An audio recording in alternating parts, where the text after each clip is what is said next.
Today is Silence Day for all of us.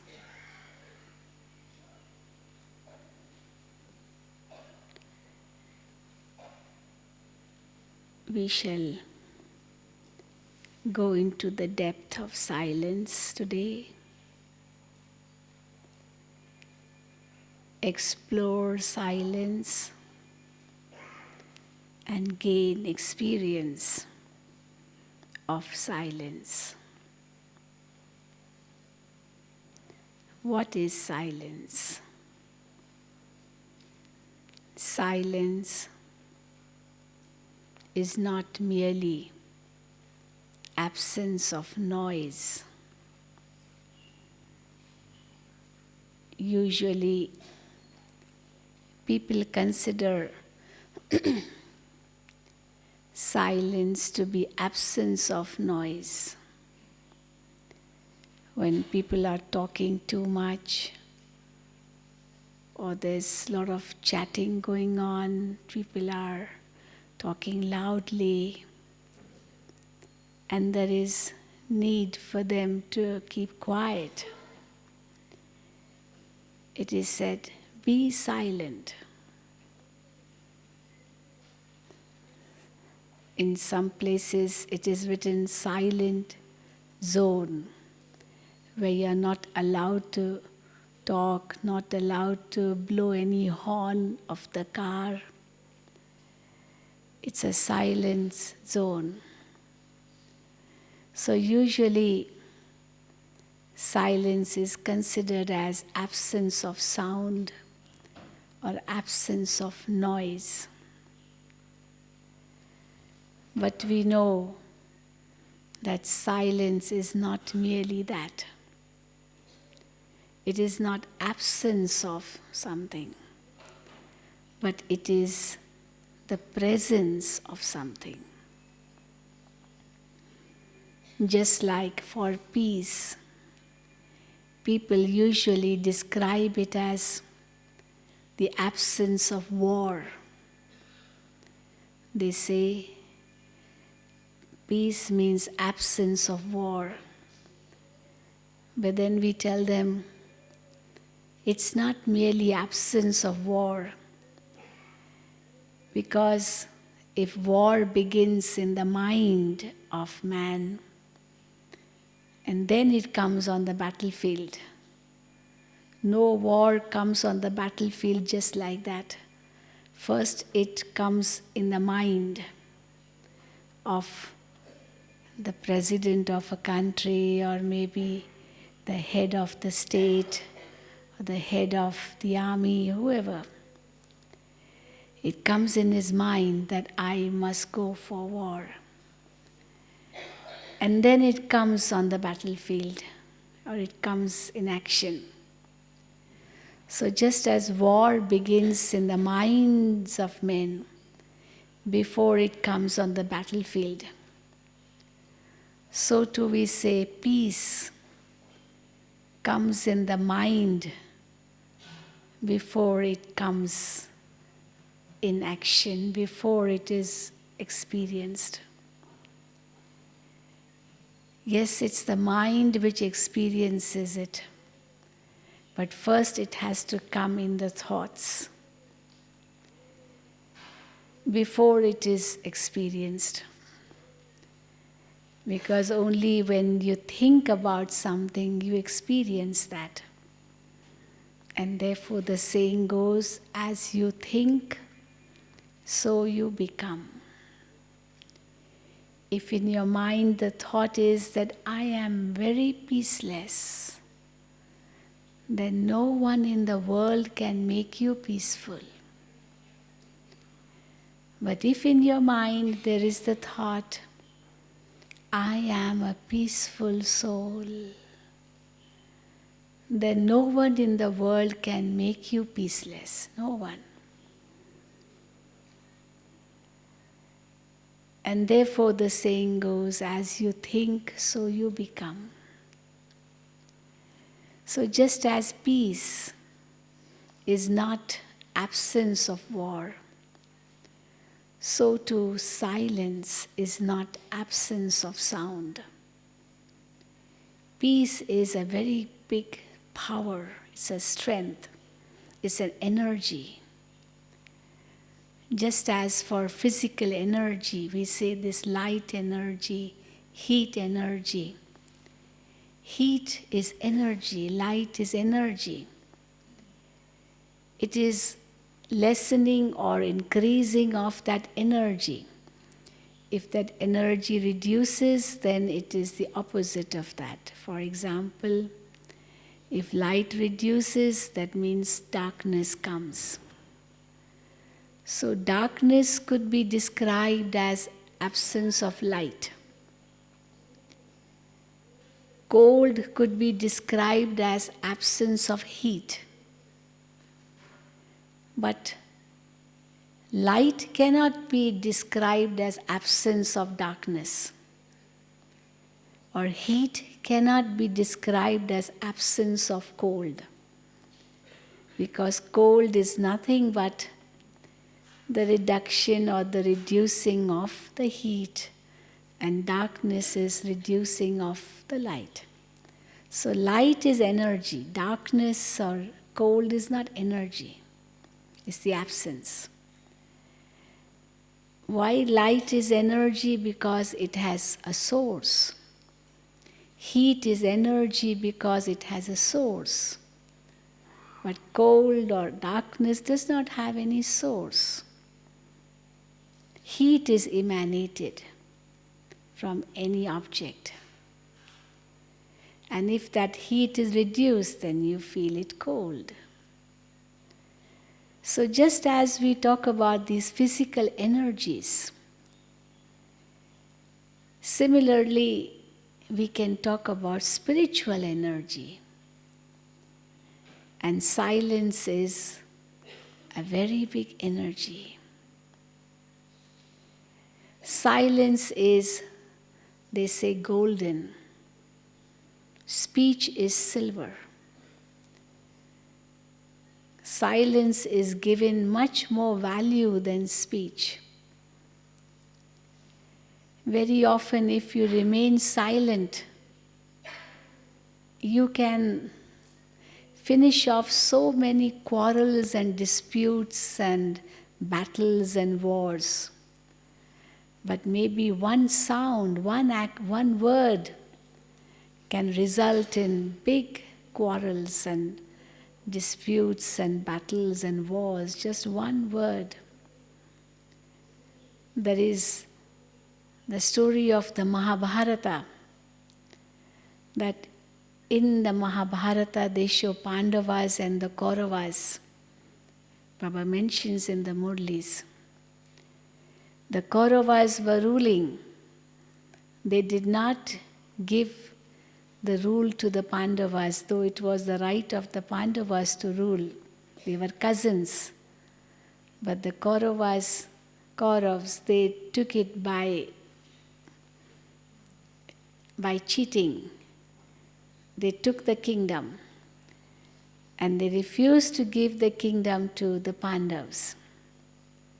But the Pandavas were very satisfied, very happy. Okay, don't give, never mind. They were in their own palace, staying very peacefully. They didn't want to go for a war against the Kauravas. That's the story. But then they were asking for their rights, definitely. And then one day, Duryodhana, the head of the Kauravas, the eldest brother of the Kauravas, he went in the palace of the Pandavas. They were cousin brothers. And the palace of the Pandavas was a beautiful palace. It was all, mirrors around, even on the floor. It was so clean. They were like glass floors. But Duryodhana did not realize that that was glass. So he felt that it was water, maybe a pool of water, some pond. And he took off his shirt and wanted to take a dip in that pond, just to swim. And Draupadi, the wife of the Pandavas, as they show, she looked at him and saw him that he's wanting to take a dip, like a bath or maybe a swim in the pond. But it was glass, it wasn't water at all, but it seemed like water from above. So Duryodhana thought it's water. And Draupadi knew it's not water, it's glass. So she began to laugh, she mocked at him. She told him, "Oh, you blind man, can't you see that this is not water, it is glass?" His father was blind. He was ruling at that time. And Duryodhana was supposed to get the kingdom, so he did not want the Pandavas to get it. So, "Oh, you blind son of the blind, can't you see that this is not water?" Immediately Duryodhana got so wild. "You are calling me blind? Okay, I will take revenge." And immediately, because of that anger, he said, "I will go against a war against these Pandavas, and I will kill them all." And he said, "Let there be a battle, a war." Otherwise, everything was peaceful. But because Draupadi said it, "Oh, you son of the blind," it was like she said it. Of course, she hated them, definitely. But then that word blind affected him. It went like an arrow, it pierced him. And the anger erupted, and he wanted to take revenge. Had she not spoken that word, "Oh, blind man," maybe the Mahabharata war would not have taken place. That's what the story is. But that one word, blind, which she spoke, that hurt his feelings, and he took the revenge. But eventually they show how all the Kauravas perished and the Pandavas won and they got heaven. So Baba says, it is better to keep silent than to say something which is not appropriate, which may hurt someone else's feelings. And therefore the word is, they say the sentence is, silence is golden, speech is silver. Speech is less precious than silence. Silver is less expensive than gold. In Hindi there's a very beautiful saying, "Ek chup sau sukh," which means just one moment of silence, with not say a word, will give you 100 times happiness than one word uttered which you should not have uttered. Very often we say something and then we regret for having said it. We often say to ourselves, "Oh, why did I say it?" And then however many times you may say sorry to that person. "I'm so sorry I told you this. I didn't really mean it. Please forgive me. I'm very sorry." But it is said, just like these lips, they are considered to be like the bow. And the words we speak are like the arrow. The lips, how are they shaped? They are shaped in the form of a bow. Have you noticed? A bow, like this. So, and the words spoken are like the arrows. And there's also a saying, golden words are never repeated. That's also a very interesting saying. Something which is very precious and that's spoken. You can't repeat it. Once spoken means finished. Similarly, anything wrong spoken, it's like an arrow coming out of the bow, and once it's out from the bow, it can't come back. Can that word come back once it is out of the lips? It can't come back. And therefore Baba says you have to be very careful. You should not say anything which should not be spoken.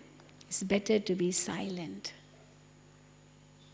So in that way, when we say silence, definitely it means absence of words, absence of sound. But just silence externally is not a big thing. Because inside the mind, if there are too many thoughts going on, then a day may come when you will say out what you should not have said. That is why they say, watch your thoughts, for they become words.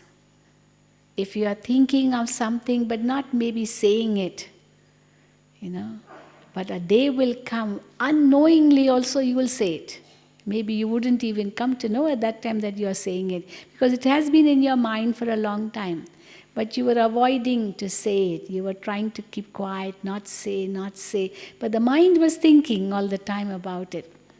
Then a day will come when your lips will deceive you. You will say it out. So if you don't want to say it at all, then you must not allow that thought also to come in your mind. Therefore the saying goes, watch your thoughts, for they become words. Some people talk a lot, but then they don't do it in action. They don't bring it into action. But be careful. A day will come when they will bring into action if they are speaking again and again about it. Somebody may say, oh, I want to die, I want to die, I want to die. Whole day he's saying the same thing. And people say, oh, he's always saying he will not do anything. But be careful, one day he'll do it. So we have to be very careful what you're saying, because definitely that action will happen one day. It's like you have a big piece of rock and you're hammering it, it's very strong, but you hammer it at the same place. Ultimately what will happen? It will definitely break. Yeah, if you hit at other places, maybe that rock or boulder or won't break because it's very strong. But if you hit at the same place, a time will come when it will break. That's why they say that if you want to bore, a well, then you should not do it little by little. Don't do it some here, little there, little there, little there. You will never be able to create a well. If you want a well, if you want water from underneath, you have to drill in the same place. You have to drill it very deep and deep and deep in the same place. Only then you will get the water from underneath. But if you drill maybe a few meters and then stop there and start drilling somewhere else and leave that and start drilling somewhere else, what will happen? You'll be only wasting your time, your money and your energy. You will not be able to get the water. So you have to go into one place and go into its depth, and then you'll be able to get the water from underneath. A rolling stone gathers no moss. There's a saying. That's another very interesting saying. A stone which is rolling all the time, it will never become heavy, never. It will keep rolling and rolling and rolling and then ultimately lose its very existence. But if it is in one place, going into one place, it will gather moss, it will become stronger. Maybe it will become heavier. It will become more powerful. So when you have one powerful thought, it's important that you go into the depth of that powerful thought. And if it's a powerful thought of silence, then you go into the depth of that powerful thought. I am a soul in the world of silence, experiencing total silence. It is not just absence of thoughts. It is the presence of a power of silence. So let us Now experience it for a while, for about 10 minutes, and then we will explore more about silence.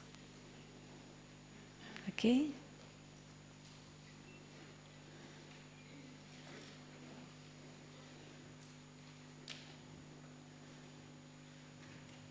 So silence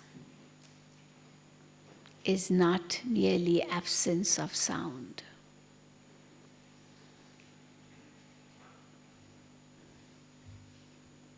It is the power of the soul.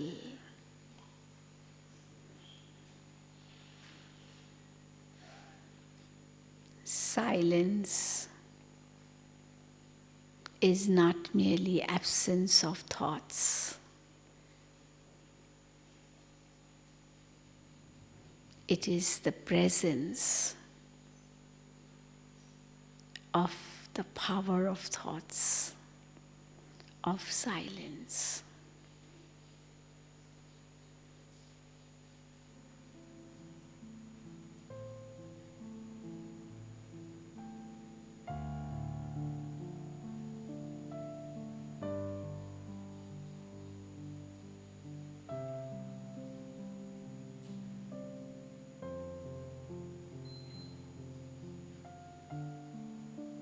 I'm a soul.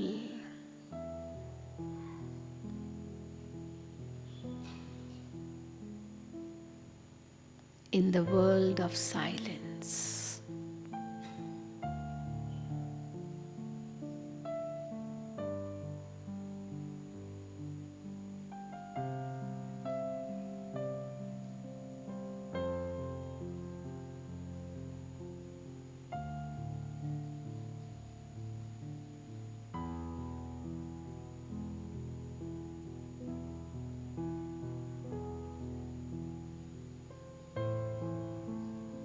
I go into the depth of silence,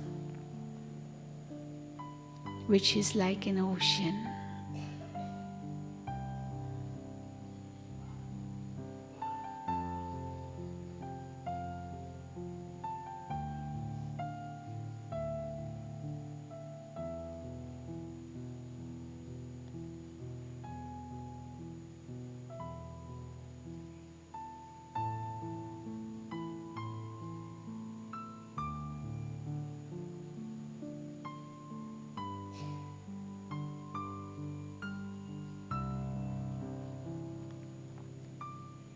The soul experiences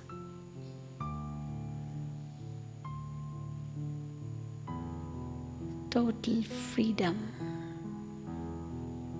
in silence.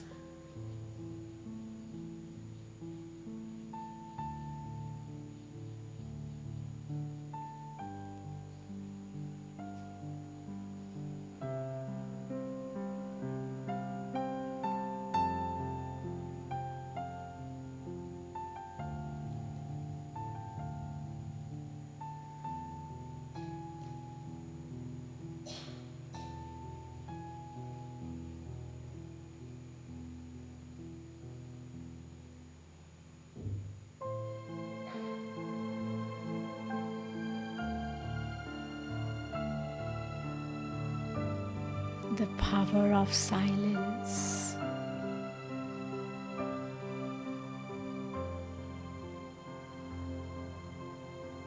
is deep within the soul.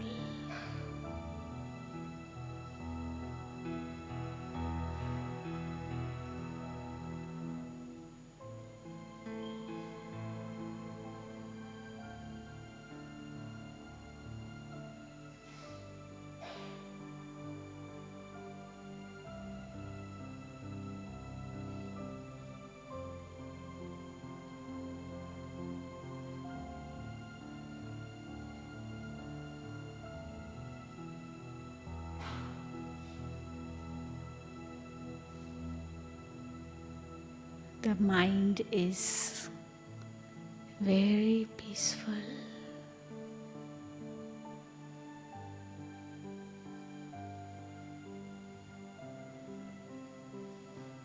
when the soul is in silence.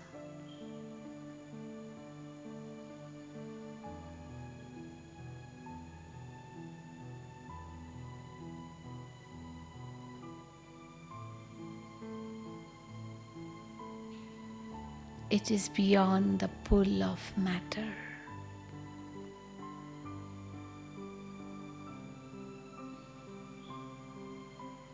Beyond the pull of any physical attractions.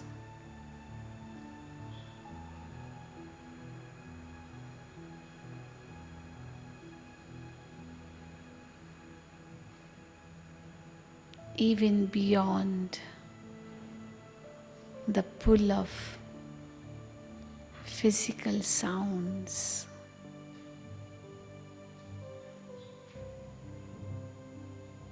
It is absolute silence.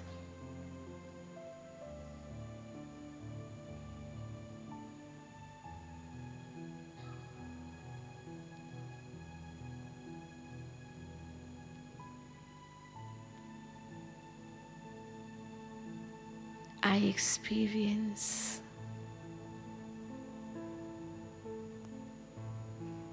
complete silence all around me.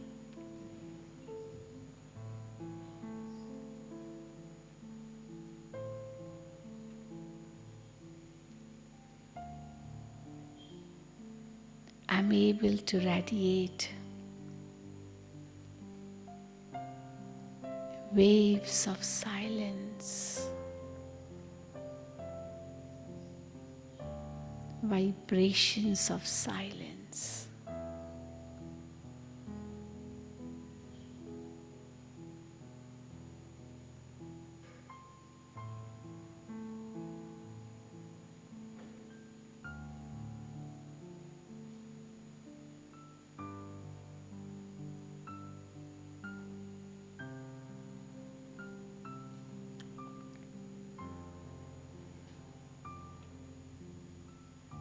I'm totally tranquil.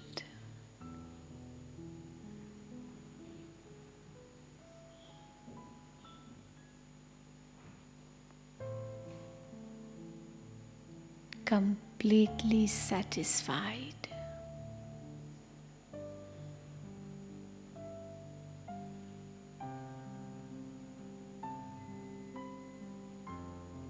Free of any desires.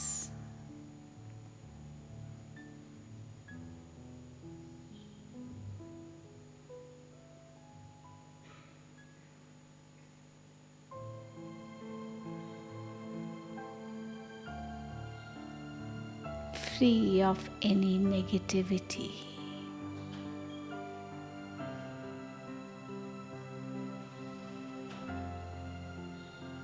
I go deep into my own self.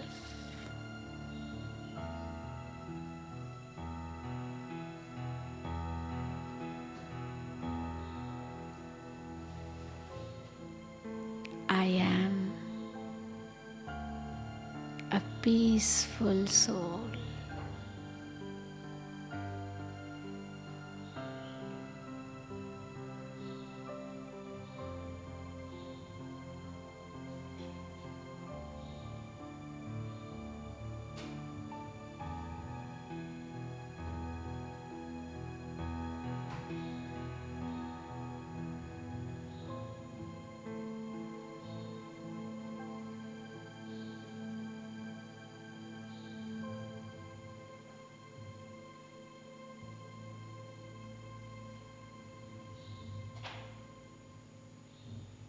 The mind is able to absorb the power of silence.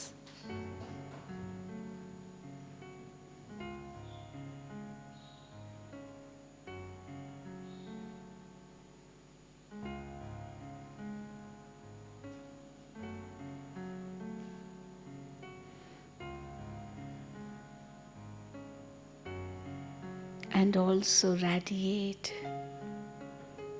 it in the atmosphere.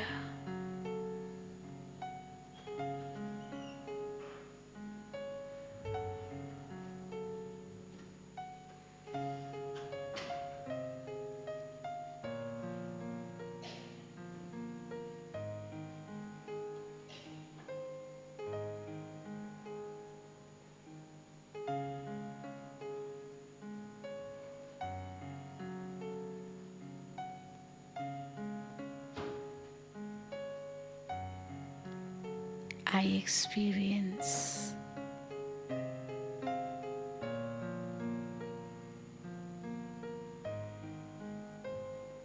complete satisfaction.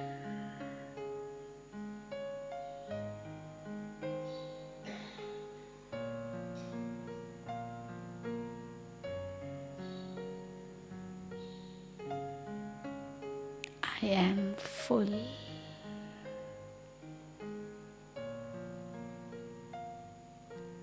Filled completely.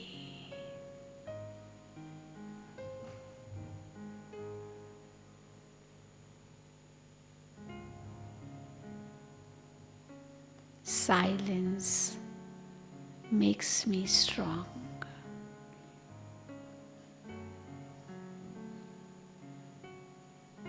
Silence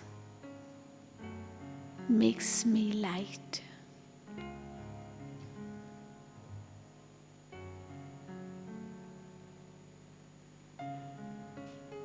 Silence gives the experience of purity and divinity.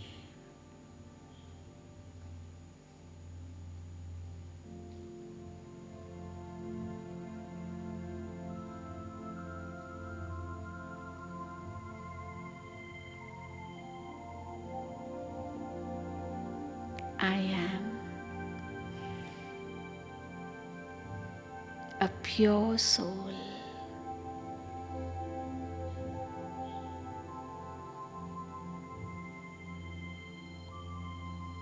a divine soul.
I'm the master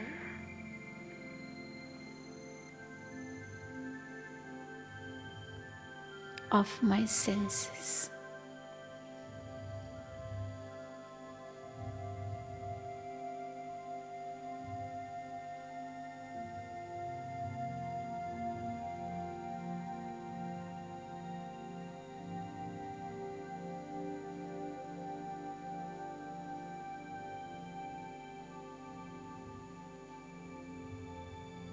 I am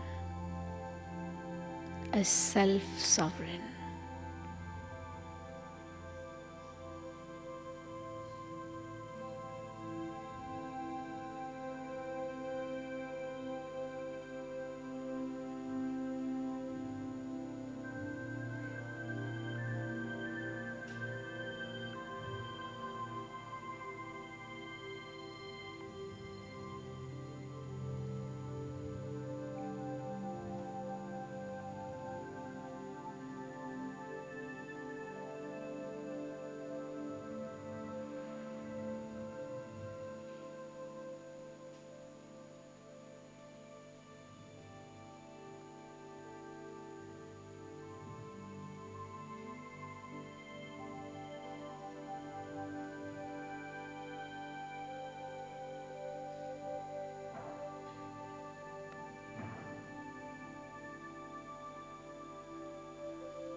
Om Shanti.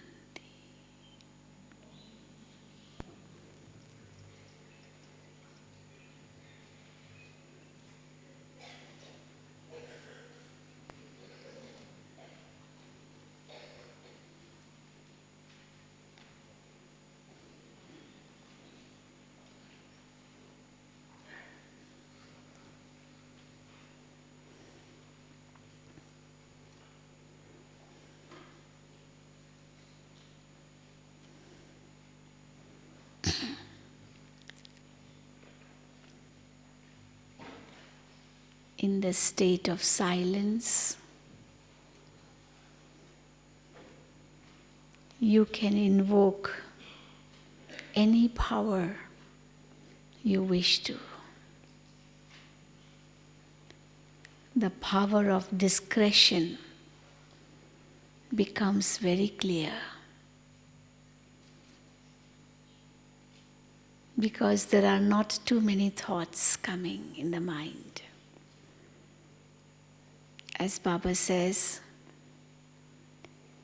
you become the master and invoke that power which is necessary at that particular time. Maybe you need to tolerate. So invoke the power of tolerance in the stage of silence. Because when I'm in my stage of silence, I'm having only the right thoughts. And therefore it's very easy to invoke any power I wish to experience. Supposing someone tells me something which is like an insult for me, which I don't like, which is maybe against my feelings. I could feel hurt. But at that moment, I'm able to tolerate. Maybe I tell myself, well, in what way did it affect me? I know what I am. I have my self-respect. So in silence, I'm able to maintain my self-respect. There is no ego. Usually I feel hurt when I have arrogance or ego. But when I have self-respect, then I'm not hurt. I tell myself, I'm a loving soul. No matter what he says, but I have to continue to love him. I don't have to ask anything from him. I have to only give, as I am a generous soul. I'm a bestower soul. So I have my self-respect. I know what my values are, and therefore I'm able to give generously, and therefore I don't feel hurt. Usually someone feels hurt when he doesn't realize that he has to give. He thinks that he has to take, and the other one did not give him respect, which he should have. So the thought of asking or wanting respect makes him feel hurt.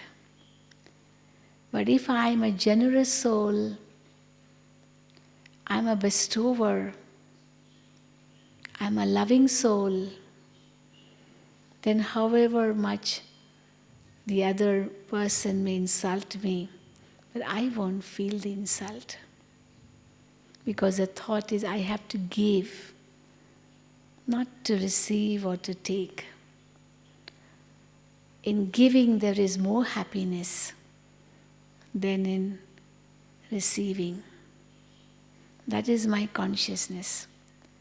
But that will be felt only when my mind is silent. If I have questions, why is he behaving like that? Why is he doing like that? What does he think of himself? Don't I know what I am? Shouldn't he do in a better way? That means I'm not in a state of silence.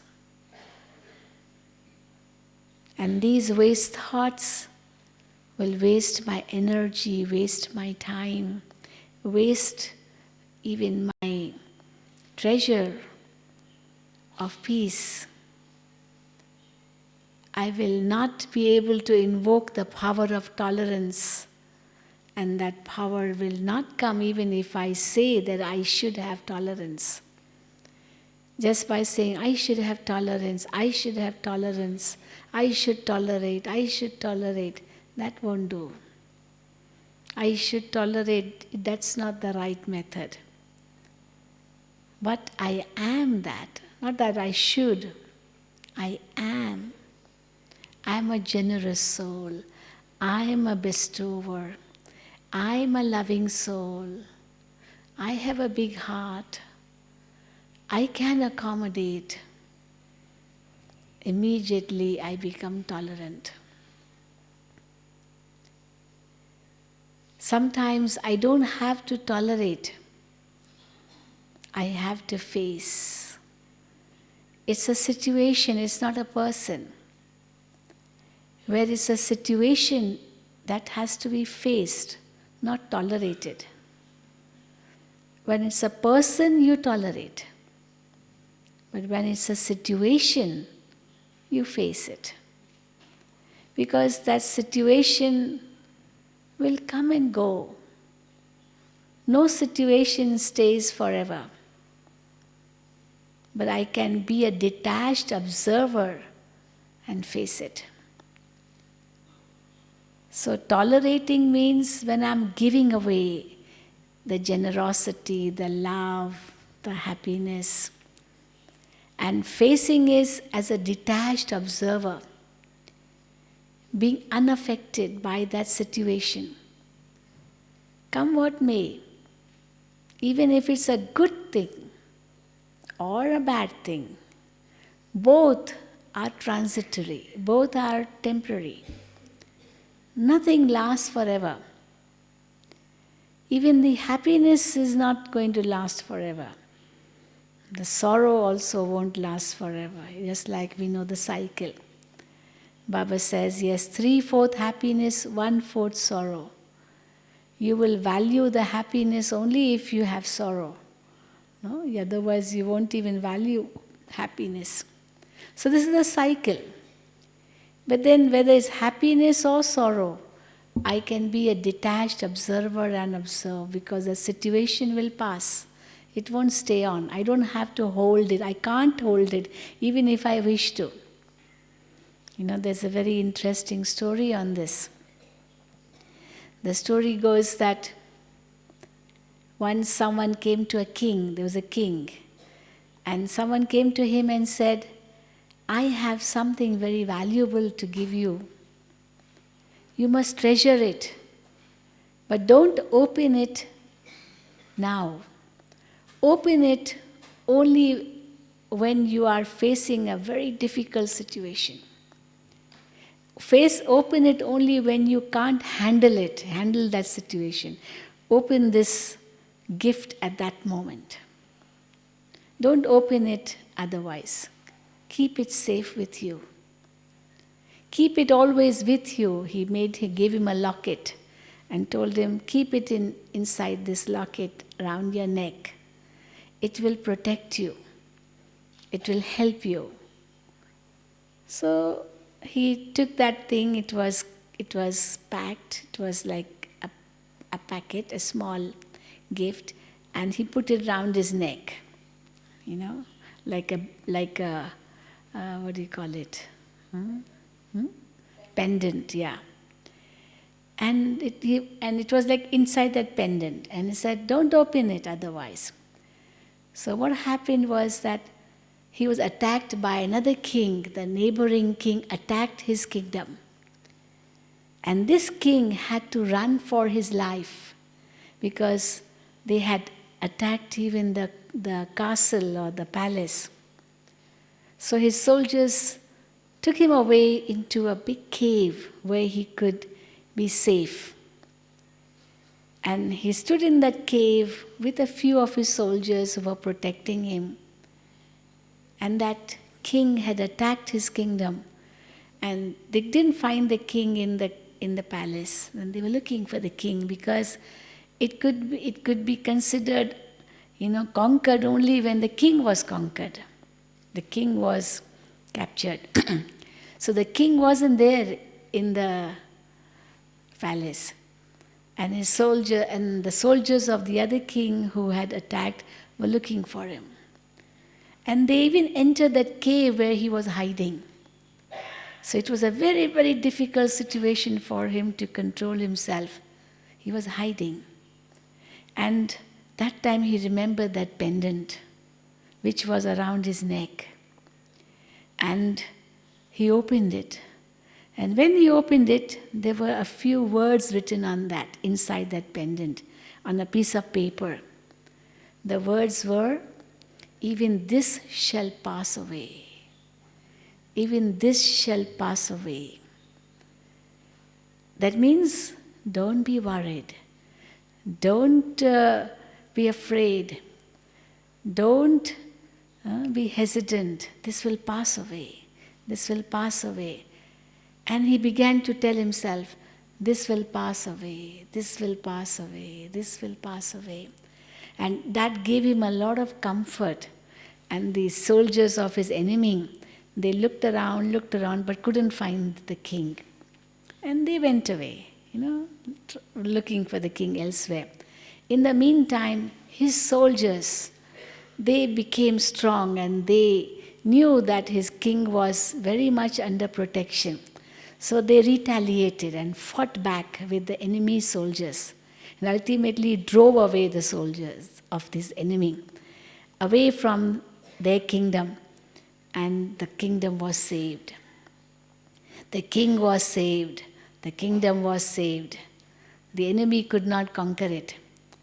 And then the king was given the information that the enemy is gone back. Now you can come back to your palace. Well, that paper which he had, he put it back in the pendant and it was around his neck. So when he went back, his soldiers began to rejoice and all the trumpets were blown in honor of the king because long live the king, that he's back, he's saved, and the country is saved and so on. So everyone started shouting slogans of happiness and joy. And this really overwhelmed the king. He was so happy, so happy. But then that was again a moment of trial. He again opened his pendant. And he said to himself, even this will pass away. Means even these moments of happiness, moments of joy, moments of, great rejoice, even they will pass away. And in spite of everybody's rejoicing, he was in that state of equanimity. So as Baba says, in praise or defamation, in happiness or sorrow, in cold or heat, winter or summer, all these opposites will come in the world. Because in this world, everything is relative.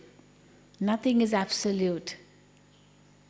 So seeing all the opposites of this world, you should not be affected. And therefore, he read that saying in that pendant once again, even this will pass away. So in spite of all that joy and happiness, he remained as a detached observer and went back to his kingdom. And he felt as if nothing had happened, because it's like a wave comes and wave passes away. You stand at the seashore and the wave comes. But you know that this wave is not going to stay there, it's going to go back. You are very much safe. Similarly, Baba says, in the stage of silence, you experience your original stage as an eternal, immortal, imperishable, indivisible, invisible, pure, peaceful, loving, detached, free soul. So, in that state of silence, I experience myself to be in that state of elevated consciousness.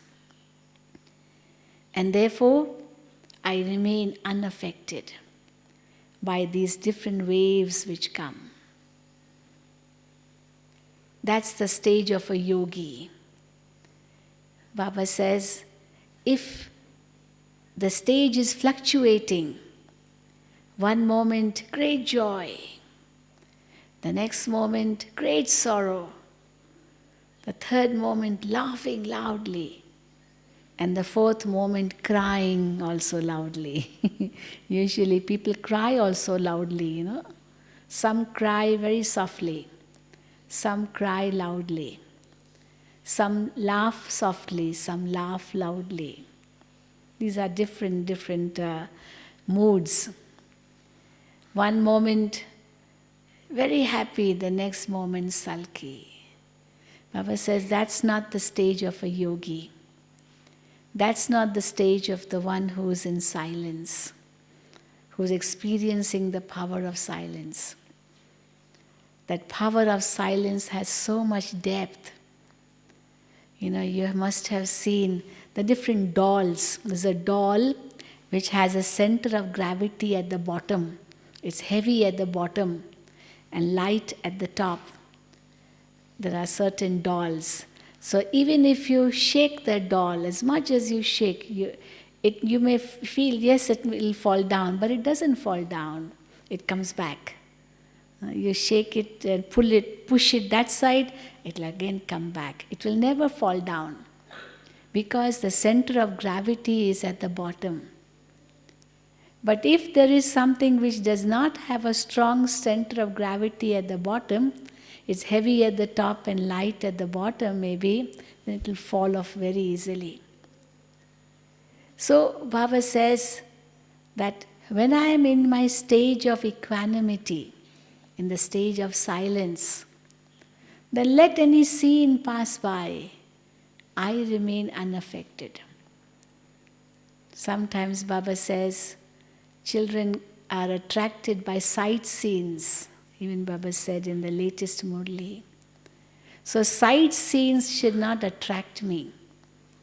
If I'm in my state of silence, then no sight scenes will attract me because I'm full.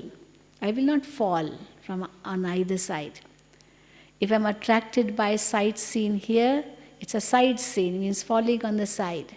I'm pulled by that scene or by people or objects or situations, or I'm pulled by this side. That means I'm not in a state of equilibrium. And therefore Baba says, don't look on the sides. Don't also look behind, but look only in the front. So that's what we have to in the state of silence. Just Baba, my home, and the new world. Okay? So let us experience it again. The next half hour.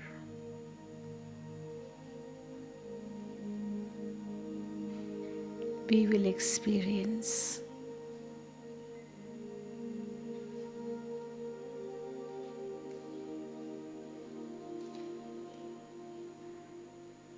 the depth of silence.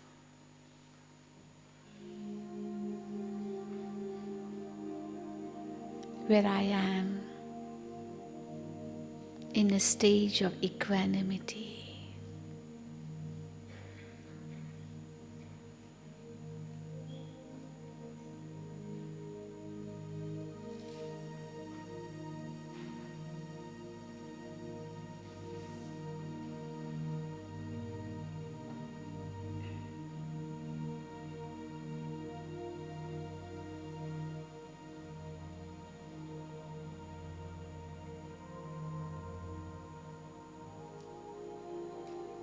unaffected by the opposites of this world.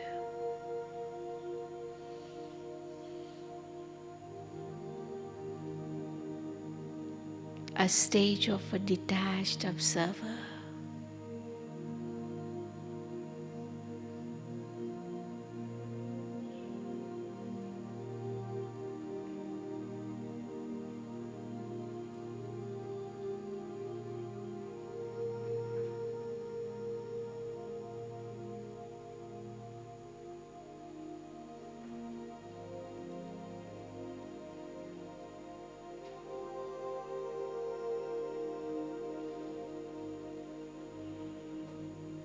Where I look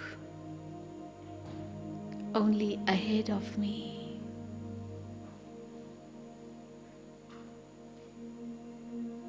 neither I look on my sides, nor do I look behind.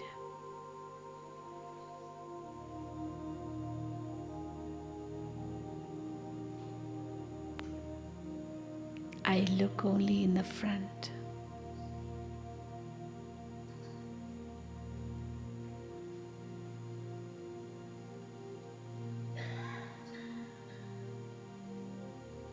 And in this elevated stage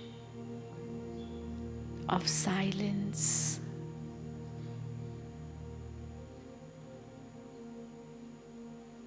I reach my home,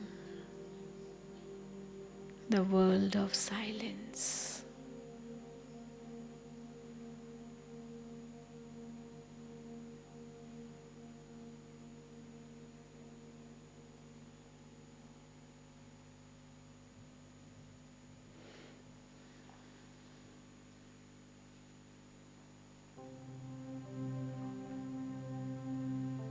That is where I have to return.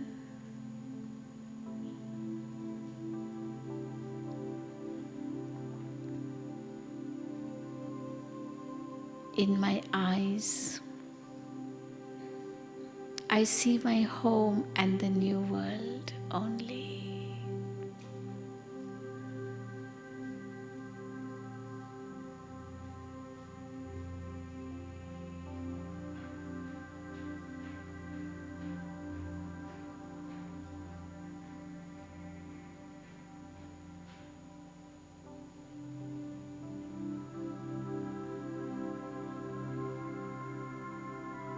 I see Brahma Baba in the subtle regions.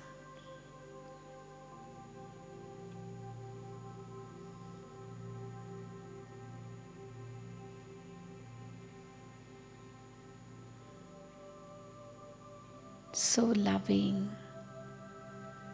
and yet completely detached.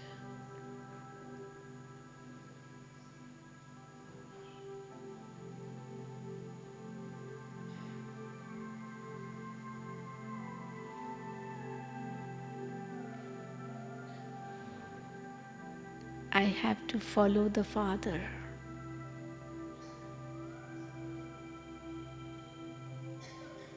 I have to return home.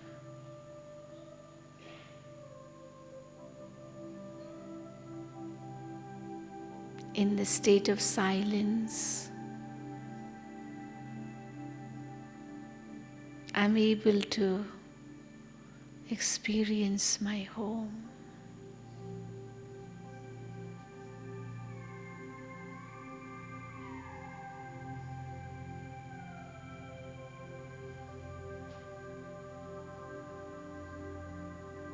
The world of silence.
am with Baba and none other.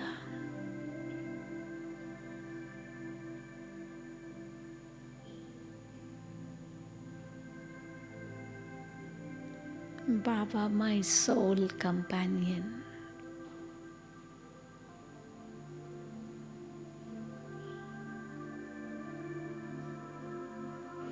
My true protector.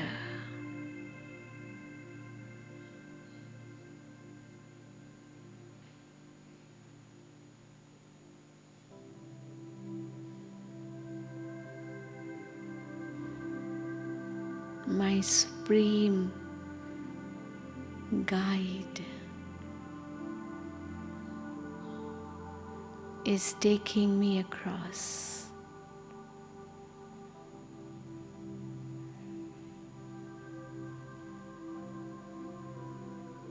Back home.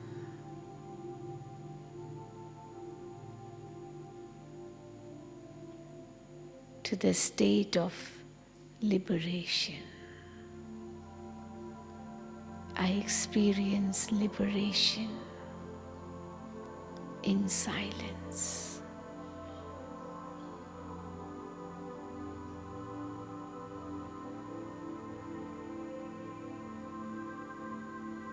I'm able to let go anything unnecessary, anything unwanted.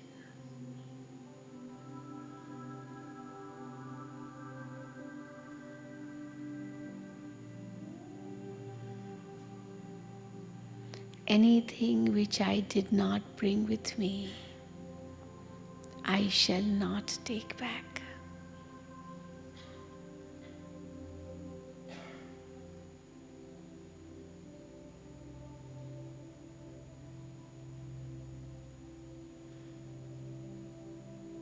I brought with me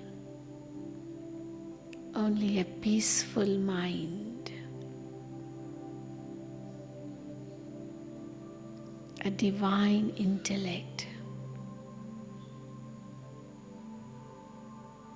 and pure thoughts, pure sanskars.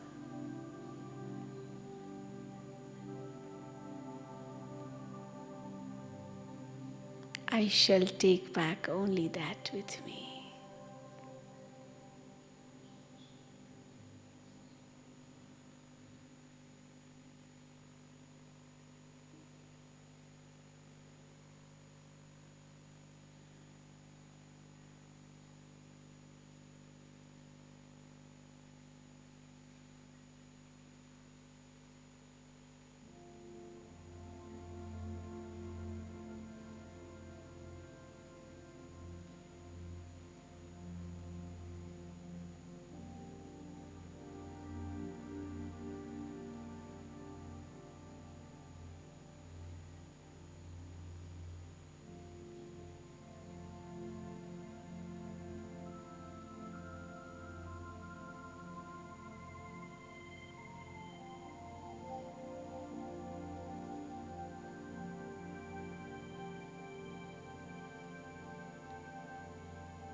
In silence, I can experience how many treasures I have.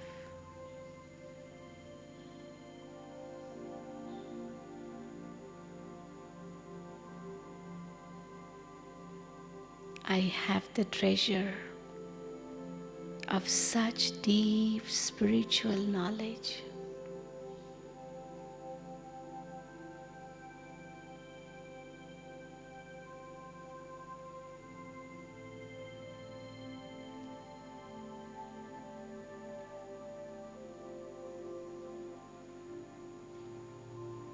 My third eye of wisdom has opened.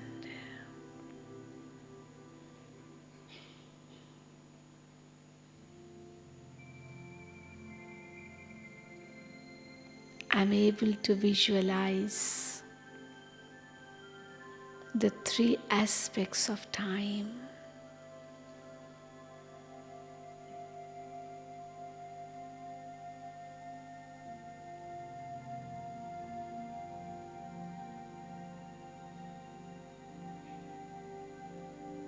I have finished off all my limits.